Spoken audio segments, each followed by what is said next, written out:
Hello people, what's up. मेरा नाम है Vishishta and I welcome you all to yet another session of the Hindu analysis. आज हम discuss करेंगे पिछले 3 दिनों में, यानी कि 11th, 12th और 13th ऑफ फेब्रुवरी को क्या क्या हुआ।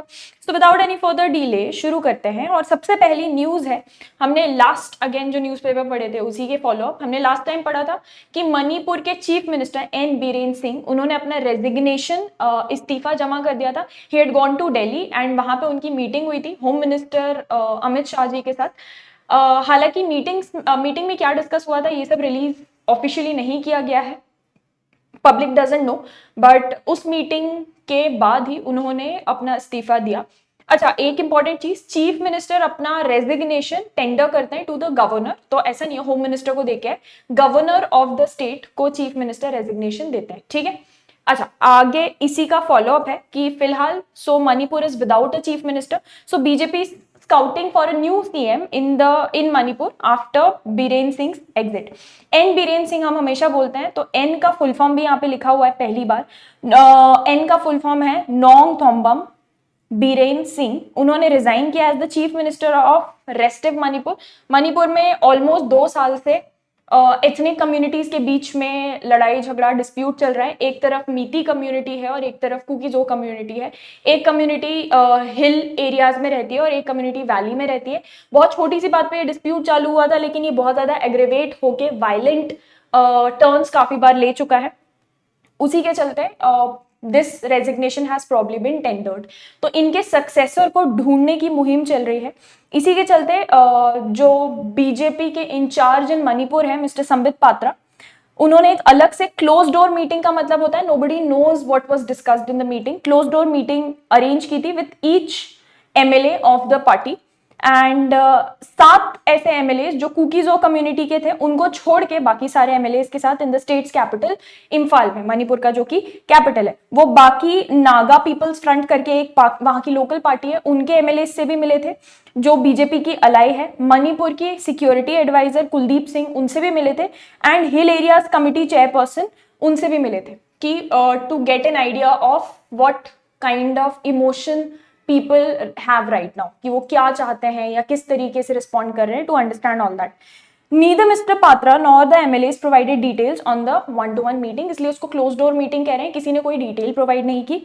अच्छा, यहाँ पे उनका ये कहना है कि जो हमारा डिस्कशन हुआ था ये फोकस करता है on reconciliation and bringing back peace in Manipur.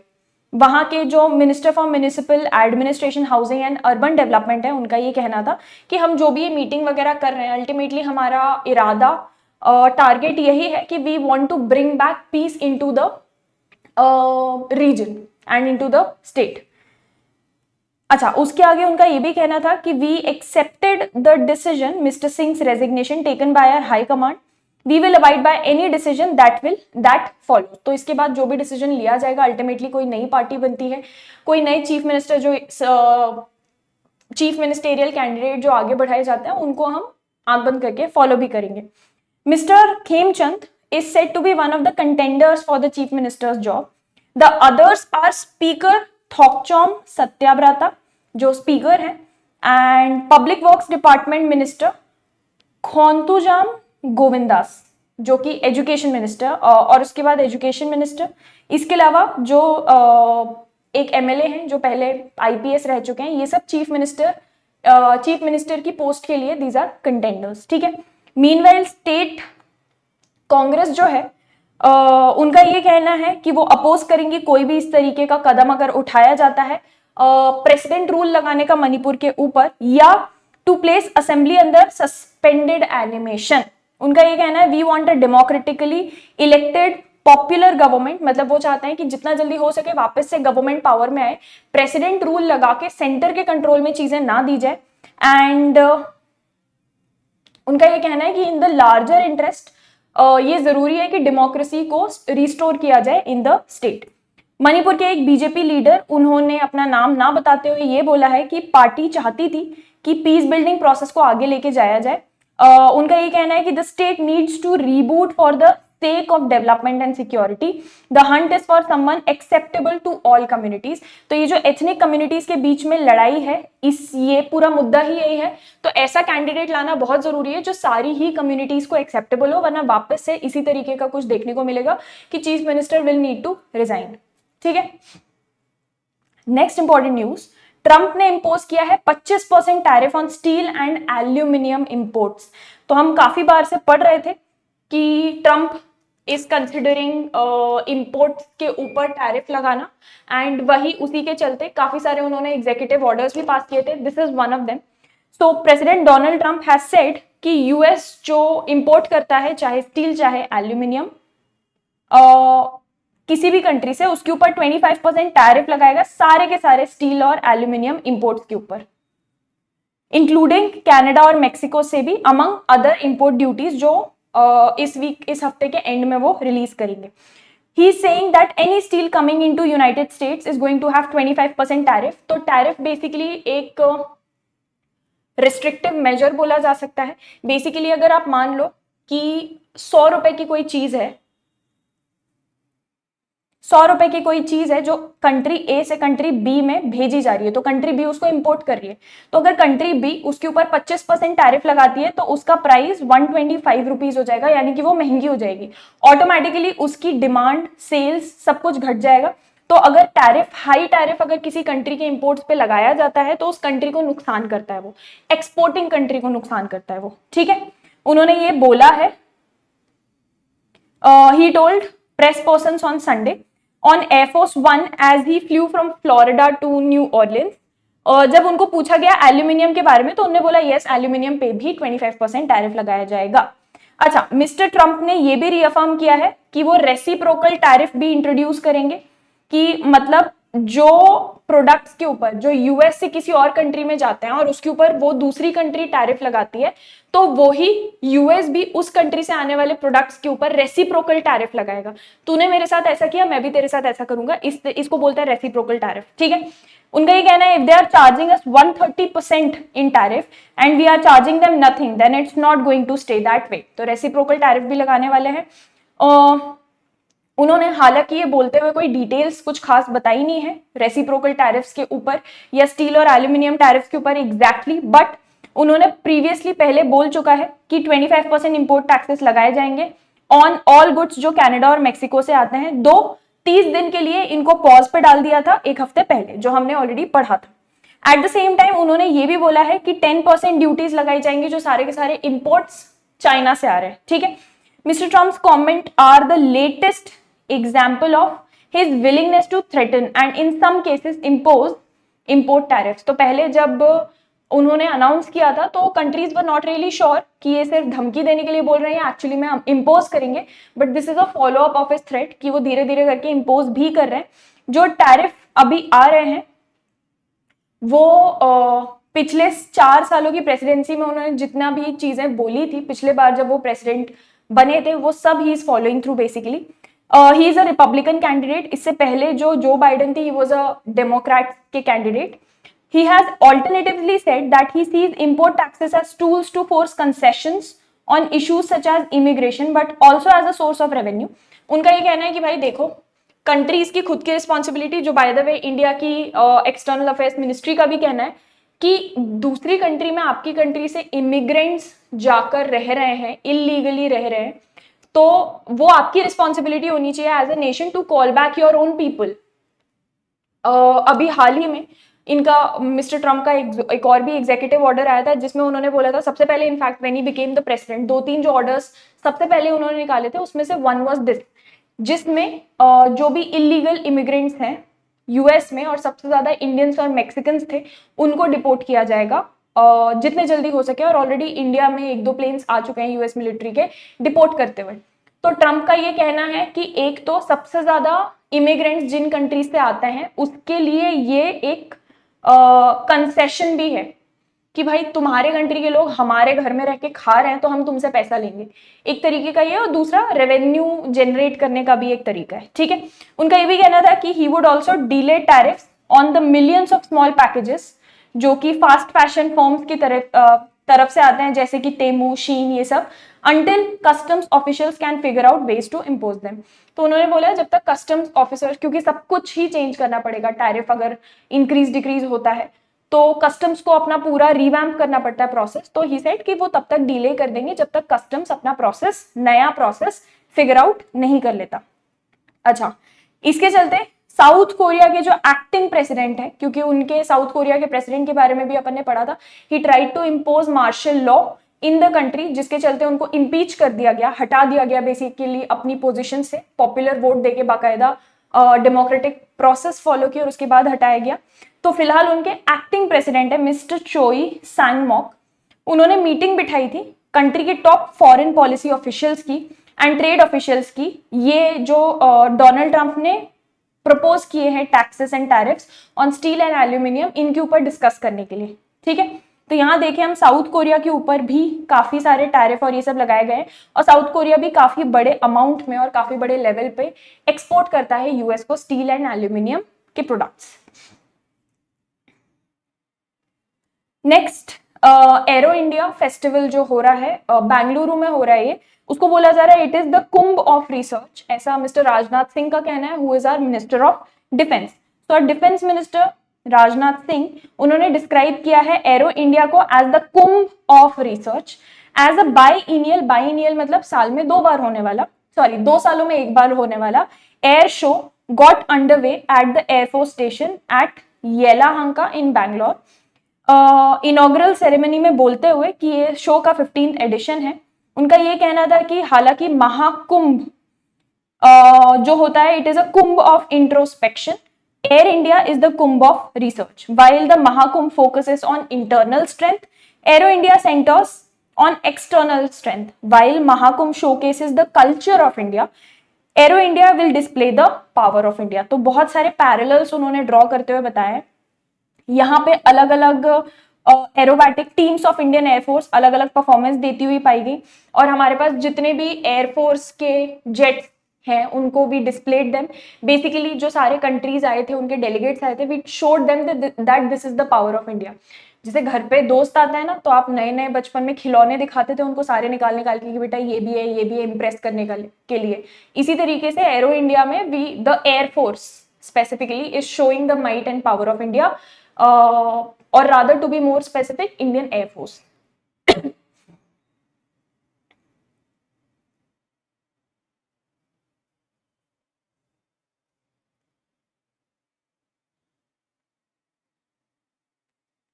Coming on to the next important news,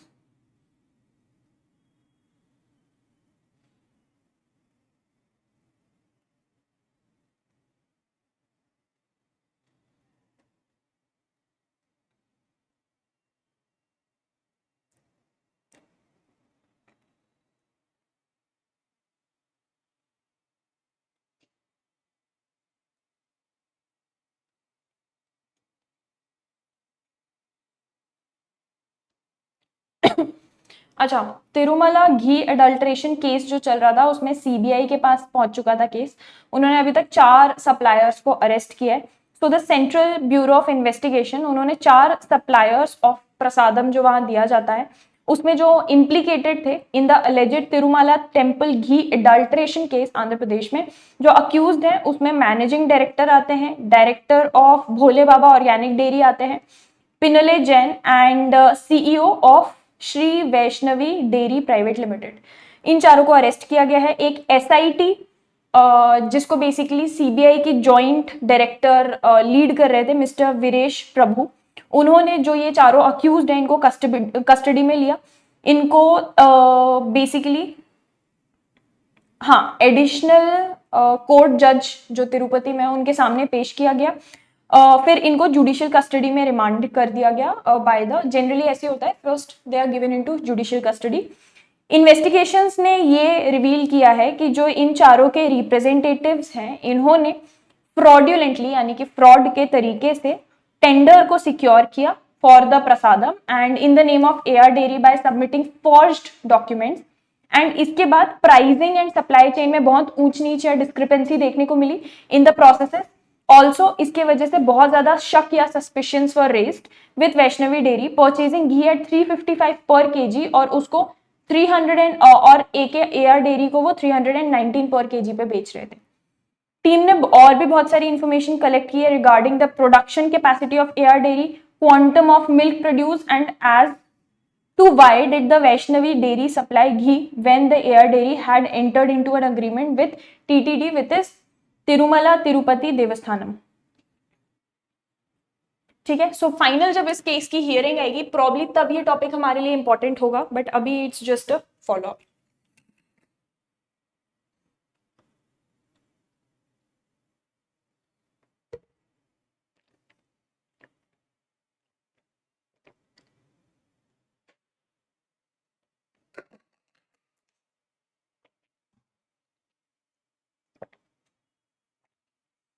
अच्छा, नेक्स्ट, इंडियन रेलवेज ने अपना स्कोप ऑफ कंसेशन फॉर ऐसे पैसेंजर्स जिनको विजुअल यानी आंखों से रिलेटेड डिसेबिलिटीज हैं उनके लिए बढ़ाया है। रूल्स को चेंज किया गया है क्योंकि WHO के स्टैंडर्ड्स के अकॉर्डिंग अपने को, WHO वर्ल्ड हेल्थ ऑर्गेनाइजेशन के स्टैंडर्ड्स के according we had to set the rules. Rail travel concession is admissible to 4 categories of persons with disability including ऐसे पर्सन जिनको विजुअल इंपेयरमेंट है with a total absence of sight, ऐसा officials का कहना है। मतलब आपको ऐसी कोई अगर डिसेबिलिटी है रिलेटेड टू योर विजन जिससे कंप्लीटली मतलब आपको एकदम दिखाई नहीं देता, then you will be eligible for it. Railway board ने डिसाइड किया है कि जो उनके एक्ट में वर्ड्स लिखे हुए हैं पर्सन्स विद विजुअल इंपेयरमेंट, उसको चेंज करके टोटल एब्सेंस ऑफ साइट करेंगे with total absence of site और विजुअल एक्विटी लेस देन 3/60 और 10/200 बाय स्नेलिन्स चार्ट जो हर जगह यूज किया जाता है in better I with best possible corrections और लिमिटेशंस ऑफ द फील्ड। अच्छा, वैलिडिटी ऑफ सर्टिफिकेट्स की बात करें तो कोई भी ऐसे 3 डिसेबिलिटीज में से अगर कोई भी इंसान फॉल करता है they will be eligible for this concession. और कोई भी उनको दिव्यांगजन आइडेंटिफिकेशन कार्ड जो दिए जाते हैं उनको इशू भी किए जाएंगे और ऑलरेडी इशूड है तो रिन्यू किए जाएंगे on the basis of revise definition of the blindness. मतलब पहले जिनके पास ये आइडेंटिटी कार्ड थे या आइडेंटिफिकेशन कार्ड थे दिव्यांगजन के, उनको अब नए बनवाने पड़ेंगे इस कैटेगरी में अगर वो फॉल करते हैं तो।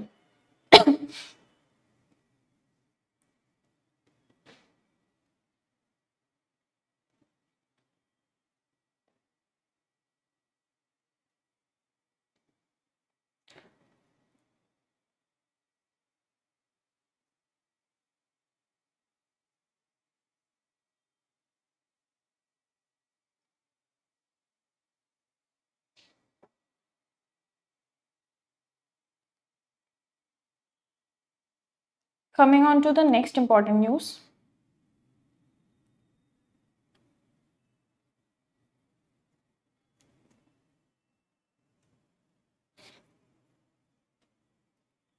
अच्छा, this is important.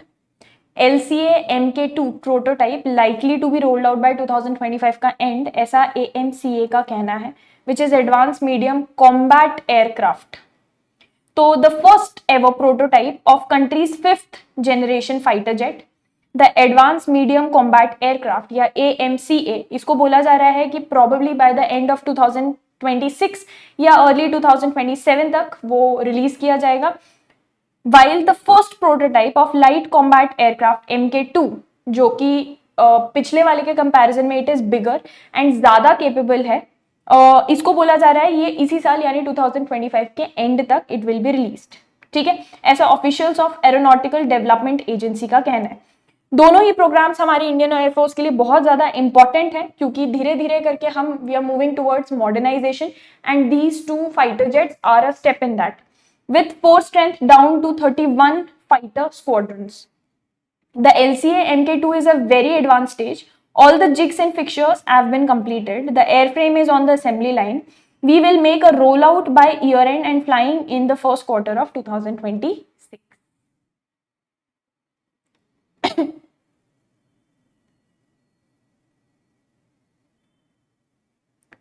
अच्छा, ये हमने पिछले बार डिस्कस किया था कि मोदी जी जाने वाले थे France, he finally reach there. So Modi ji arrives in France for AI summit and talks with Emmanuel Macron, who is the president of France. So Prime Minister Narendra Modi arrived in France on a 3-day visit during which वो एक AI action summit होने वाली है वहां पर जिसको chair करेंगे और उसी के साथ बाइलेटरल मतलब दो कंट्रीज के बीच में या दो लोगों के बीच में होने वाली बातों को बाइलेटरल बोला जाता है, टॉक्स कंडक्ट करेंगे with the French president Emmanuel Macron.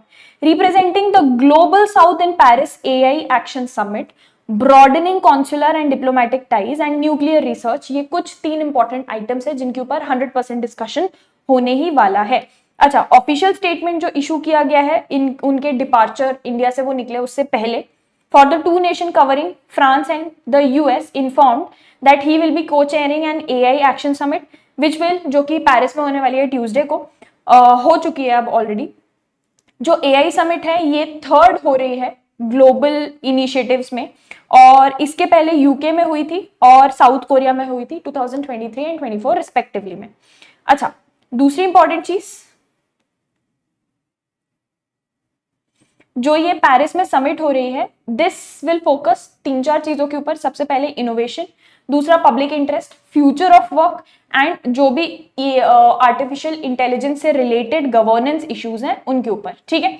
Economic cooperation, जो bilateral component of the visit है वो स्टार्ट होगा आफ्टर द एआई समिट। तो ये समिट होने के बाद basically he is going to sit down with the French president, और उसके बाद जो बाकी के टॉपिक्स थे, डिफेंस हो गया, बाकी सारी साइबर सिक्योरिटी वाली चीज हो गई, इन सब चीजों के ऊपर समिट के बाद डिस्कशन होगा।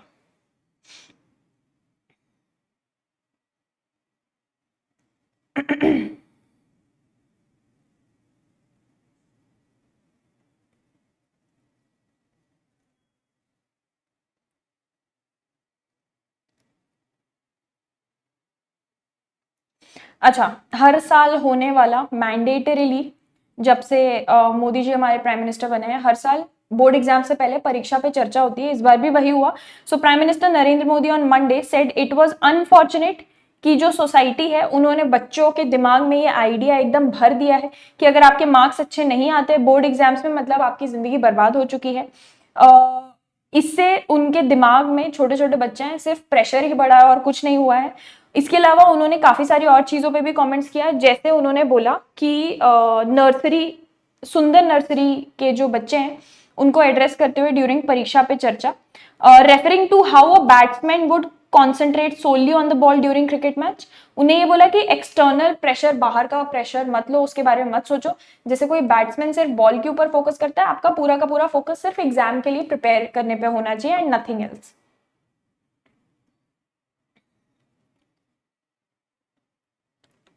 अच्छा, ये छोटू सी न्यूज है, कंट्रोवर्शियल है, तो आपके एग्जाम पॉइंट ऑफ व्यू से उतनी इंपॉर्टेंट नहीं है, but since it's been in discussion इतने बड़े लेवल पे, तो हम एक बार रीड कर लेते हैं। यूट्यूबर रणवीर अलाबादिया, उन्होंने आप सबने देखा ही होगा द इंडियाज गॉट लेटेंट वाले शो में जो बहुत बड़ी कंट्रोवर्सी निकल के आई है, उसके चलते उन्होंने एक वीडियो रिलीज किया था अपने इंस्टाग्राम पे where he apologised because an FIR was registered against all the members. Politicians including Maharashtra के chief minister Devendra Fadnavis and opposition के लीडर्स ने भी उनको कंडेम किया काफी ज्यादा, बोला कि भाई this is not how you represent Indian culture.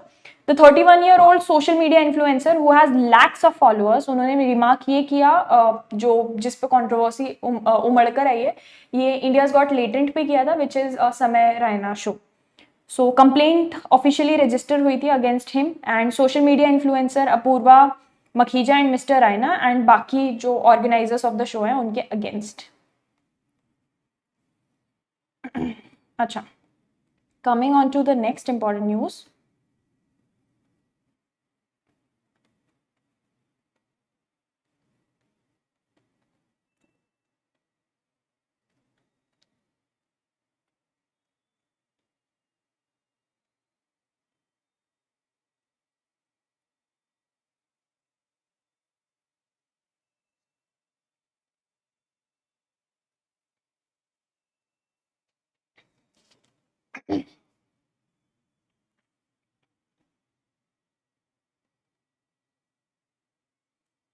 अच्छा, हमास का कहना है कि वो प्रिजनर्स को रिलीज करना बंद कर देंगे बिकॉज इसराइल ने अपेरेंटली सीज फायर वायलेशंस किए हैं। अभी हाल ही में कुछ टाइम पहले हमास और इसराइल के बीच में सीज फायर हुआ था, जिसके बाद फाइनली लोग अपने अपने घरों को लौट रहे थे, prisoners were released. But Hamas का कहना है कि इसराइल ने सीज फायर का वायलेशन किया वापस से अटैक करके, so we are not going to send the prisoners back any more.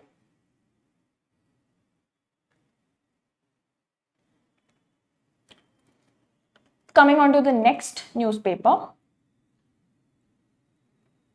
Manipur crisis फिलहाल कंटिन्यू ही हो रहा है जब तक चीफ मिनिस्टेरियल कैंडिडेट नए नहीं आते हैं या फिर कोई डिसीजन नहीं लिया जाता है, जैसे प्रेसिडेंट रूल या ऐसे कुछ अप्लाई नहीं हो जाता है।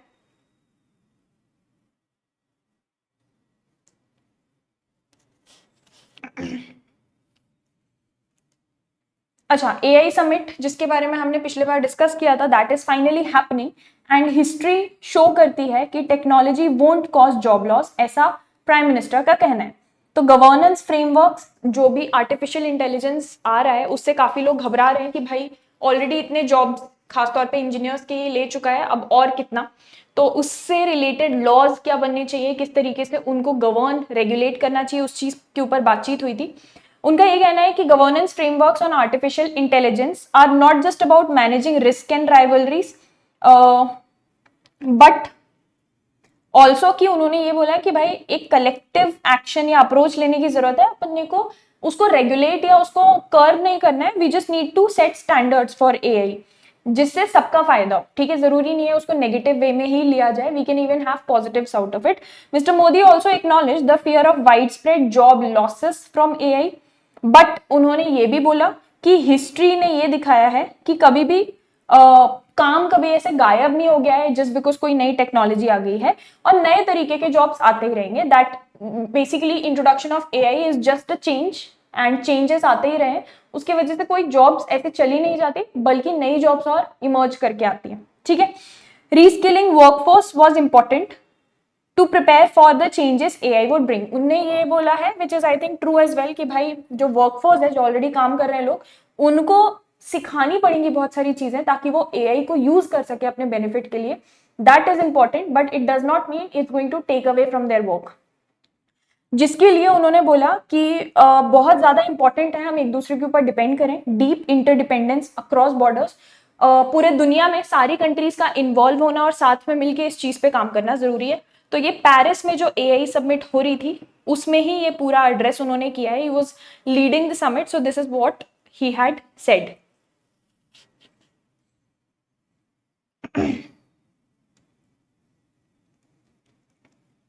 अच्छा, ट्रंप ने सस्पेंड कर दिया है foreign bribery law in possible reprieve for Adani, others charged bye US SEC.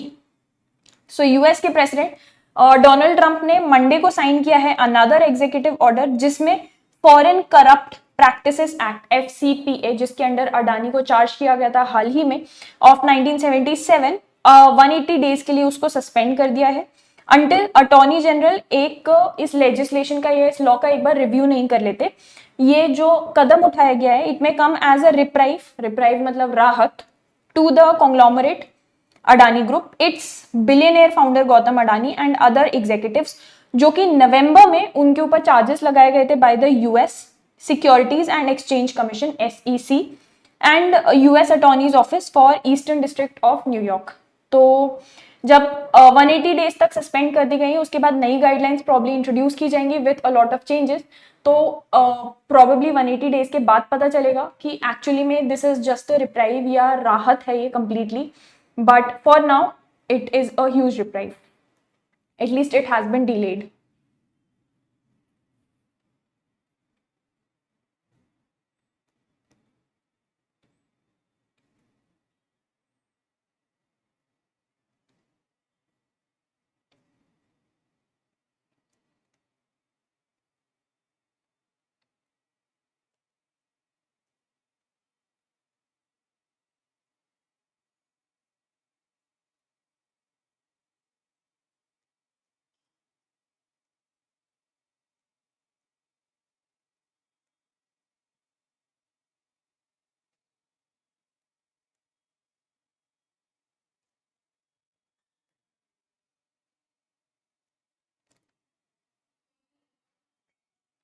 Coming on to the next important news.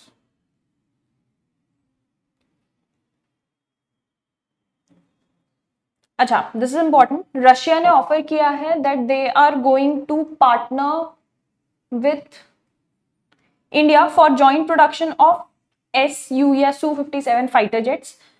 सो जो रशिया की state owned defence export company है उन्होंने ऑफर किया है that by the way they also participated in the ongoing Aero India 2025 का जो चल रहा है, एंड उन्होंने ऑफर किया है, they are going to partner with India on Su-57 Russian 5th generation fighter aircraft which is FGFA. अच्छा, Rosoboronexport is the name of that company. They are going together with United Aircraft Cooperation. ये इन्होंने propose किया है कि इस तरीके का they already have the technology and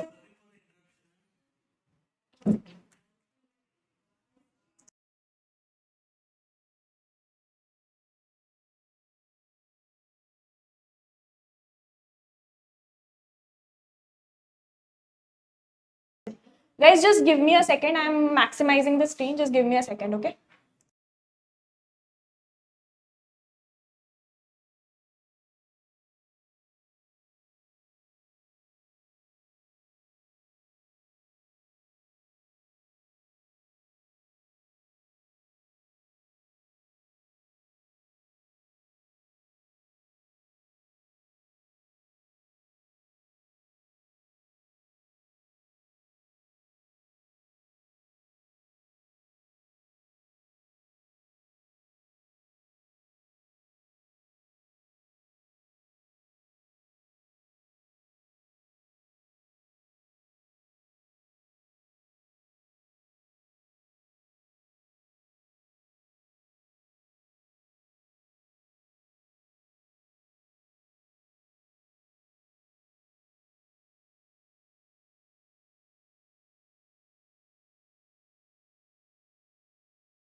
Yes, people. आ जाओ.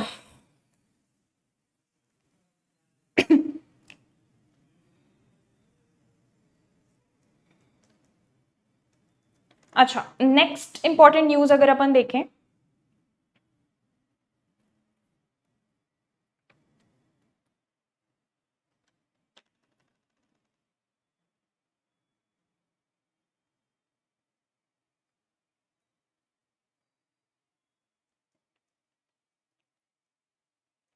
इंडिया का रिटेल इन्फ्लेशन काफी कूल डाउन हो गया है to a 5 month low of 4.31% in Jan. इसके ज्यादा डिटेल में जाने की जरूरत नहीं है. नेक्स्ट इंपॉर्टेंट है IMEC यानी कि India middle east Europe corridor के बारे में बात चल रही है. ये प्रोजेक्ट है. Finally, it has gained traction after a really long time. जैसे ही PM is having bilateral talks with Mr. Macron, who is the president of France. So India and France on Wednesday announced कि they would continue to work closely to implement the India Middle East Europe corridor.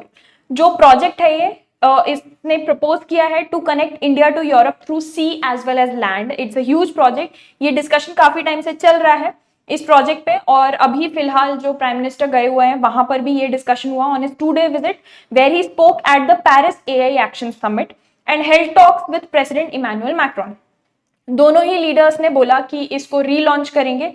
Actually called the launch of IMEC on the margins of G20 summit जो दिल्ली में 2023 में हुई थी, जहां पे हमने पहली बार अग्री किया था हम इस तरीके का कुछ करने वाले, बट उसके बाद things went on hold for whatever reason, but they are going to restart the negotiations on all this. So या,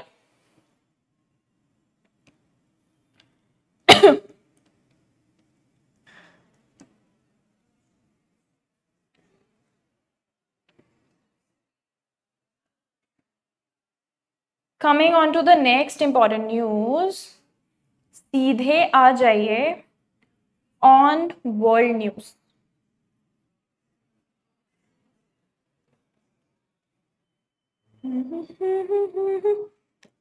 जिक्र गया जी।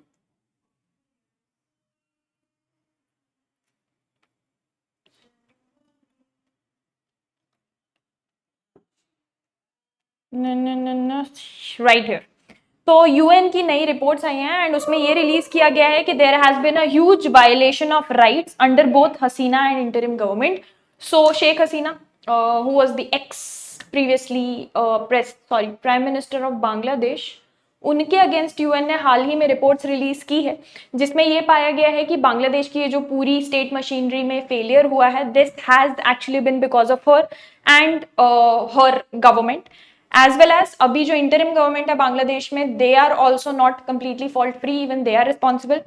सो a report by the office of UN high commissioner for human rights, the headquarters for which is in New York, उन्होंने Awami League government of Bangladesh के against एक report submit की है और काफी बड़े लार्ज स्केल पे उन्होंने बोला है कि they have done repression since या ड्यूरिंग जुलाई अगस्त 2024 के, जब ये एक्चुअली प्रोटेस्ट इमर्ज करके उमड़ के आई थी। जो रिपोर्ट है वो प्रिपेयर की गई है by a fact finding team, also observe that violence against minority Hindus and indigenous communities of Bangladesh took place after the fall of Hasina government when the interim government was in charge. Based on the direct testimony जो senior officials ने दी थी and बाकी जो insider sources भी हैं उसमें OHCHR की findings के अकॉर्डिंग उन्होंने ये स्टैब्लिश कर लिया है कि जो integrated and systematic effort use किए गए हैं बाय द इंटायर रेंज, मतलब पुलिस से लेके पार्लियामेंट से लेके military intelligence everyone as well as the violent elements link to Awami League, उन्होंने काफी ज्यादा सीरियस वायलेशंस कमिट किए हैं एंड अब्यूजेस कमिट किए हैं against human rights. So they are even responsible for human rights violation. अच्छा, इस रिपोर्ट में ये भी पॉइंट आउट किया गया है कि जो violence against minority Hindu communities हैं और जो वहां के खुद के इंडिजिनियस कम्युनिटीज हैं, खासतौर पे चित्तागोंग हिल ट्रैक्ट्स के एरिया में, this took place after the fall of Hasina government, so they are mostly largely blaming the interim government जो कि मोहम्मद यूनुस के अंडर आती है for whatever has happened। जो वायलेंट मॉब्स है, भीड़ बेसिकली मॉब्स का मतलब होता है, engaged in serious act of revenge violence including killings targeting police and Awami league officials especially early August के ऑनवर्ड्स, यानी कि इसका मतलब है आफ्टर हसीना गवर्नमेंट फेल उसके बाद ही ये सारी की सारी चीजें हुई हैं। Some Hindus, Ahmadiyya, Muslims and indigenous people from Chittagong hill tracts were also subjected to major human rights violations। ठीक है, so this is a new development and report। अब देखने को ये है कि what does UN do about it and what do other countries surrounding Bangladesh who have good relations with Bangladesh are going to do about it। So with that, this session comes to an end। I'll see you guys again on the upcoming Tuesday जब हम discuss करेंगे Friday, Saturday, Sunday और Monday को क्या क्या हुआ है। So thank you all for joining me in today's session। I'll see you guys again on Tuesday। This is Vishishta signing off। Bye bye।